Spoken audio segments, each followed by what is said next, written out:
After being the head of an online gambling scam and performing a few incidental robberies, I managed to scrounge up enough money to get my sight back. Unfortunately, the first thing my poor eyes laid on upon seeing again was today's game, Aquaman Battle for Atlantis, developed by Lucky Chicken Games, who made games such as who didn't lay a tasty egg of a game for us to feast on, and instead shat out this putrid pile of game design onto a disc. While this was a budget game, it doesn't excuse how little effort was put into this game. It's as if the development team thought budget games were meant to be terribly put together, so the public got their money's worth. Let a few minutes of your life wash away as I tell you about all of the negative aspects this game drowns in. It's surprising that the game is set so deeply underwater, because the gameplay is so shallow and the fights you get in are more repetitive than a conversation with someone with Alzheimer's. The typical generic fighting game moves are here, which includes a punch, kick, block, and a second kick. Combos work about as consistently as an old man's penis, and there's no need to use them, as mashing the basic attack buttons with more frequency than an Irish and potatoes does the job just fine. Enemies won't always be stun locked with a stream of attacks, as they can block. They can attack and grab you back, even through your block, like that one cunt at primary school that constantly changes the rules of a game to suit them. You've got a hook hand that shoots out, grabbing items and enemies at arm's lengths away, and it really looked like Aquaman got rid of his hand because he was tired of constantly holding a fork for eating. The swimming controls are slippery, which doesn't make sense as this is all set underwater, and this makes collecting the A's dotted around the environments a complete pain in the anus. This game is so low budget, they couldn't afford to put the dash in each of the capital A's. Collecting these refills your health, block, and special move meters, and thankfully, getting close enough to a group of enemies will automatically engage in combat. Well, not thankfully, since you still have to be playing this game's combat, but it's better than me swimming past enemies for the upteenth time as they look on wondering what a wild night Aquaman had. I think this game was meant to be a typical beat 'em up, but that was too hard for the developers to program, so instead you've got this weird 3D one-on-one fighter. When you approach an enemy, the game locks you into facing them and limits your movement more than a fat person would if they sat next to you on a bus, despite you facing multiple foes. As you can only fight one of the enemies in a group at a time, the other goons that Aquaman hasn't completely zoned into looking at will still attack and take shots at you. It sucks major Manatee Man bits that none of your attacks do splash damage, but any tough enemies you face can be one-shot instantly with your special move, which sees a sea creature headbutt them away from the fighting. It cuts away from the aftermath of the shark graphically devouring the foe, as Lucky Chicken still wanted to be granted a teen rating. Defeating enemies can make them drop the meter replenishing A's, and they move around during fighting. This is especially egregious when you're full health and a health item moves towards you, with nothing you can do to get the movement working, like someone tied to a railway line trying to avoid the incoming train. Hold on guys, I'm off to buy some Red Bull. Just talking about this game for extended periods is making me drift off. The game does try to mix it up by adding vehicle combat sections, but it's too little too late, like giving a baby $1 as compensation for gunning its family down. While these levels aren't as horrid as the fighting levels, most people wouldn't be able to comprehend the different objectives thrown their way after going into a catatonic state from the static levels found prior. I, however, got past these levels with the help of a walkthrough and a tutor. Everything in this game looks murky and unfinished, which could be excused due to the game being set in Davy Jones' locker, but I only accept excuses for game flaws if the coder had just played Aquaman Battle for Atlantis prior to working. Graphically, only Aquaman's hair looks decent as it bobs behind his head like jellyfish's tentacles, and I'm sure it was one of the first things worked on, before the team realised it ate up most of their budget. The comic books, not cutscenes like the game wants you to believe, sees still in-game character models communicate to each other through text bubbles. This disappoints me because I would have loved to have been laughing at some of the dirt cheap voice actors the team would have hired. Throughout these silent stinkers, the same repetitive music plays and sounds like a piece someone from a school band composes on a cheap setup the night before an assignment is due.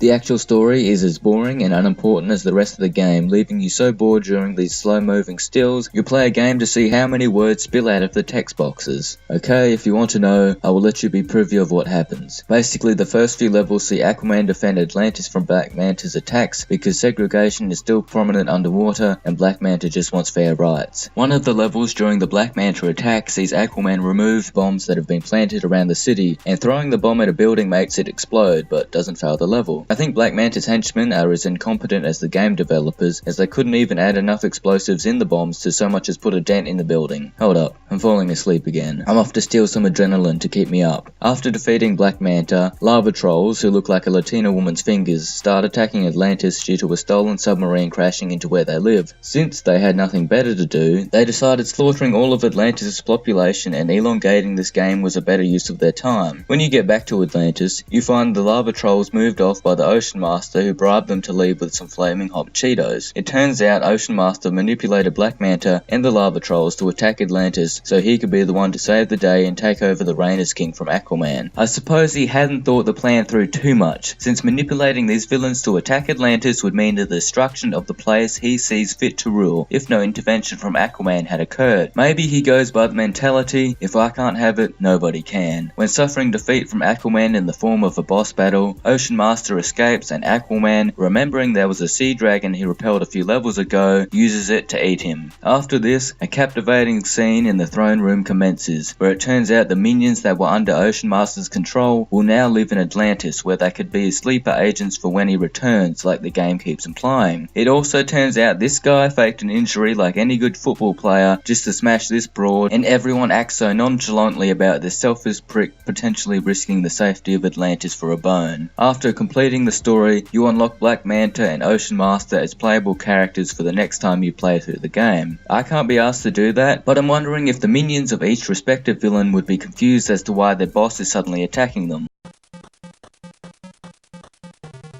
Aquaman Battle for Atlantis can finally say it's won an award, as it's received the pleasure of being granted my current most boring game trophy. Whilst it isn't the most terrible game on the list, its repetitiveness hurts the experience, like constantly getting mediocre missionary from your girlfriend. I can safely say this is another game with no redeeming qualities and was a complete slog to get through. The fact that Lucky Chicken Games stretched this to 21 levels, with only 4 being the vehicle levels, is appalling, and I'm glad that they faded into obscurity after this. I will sate your hunger and show you the updated list.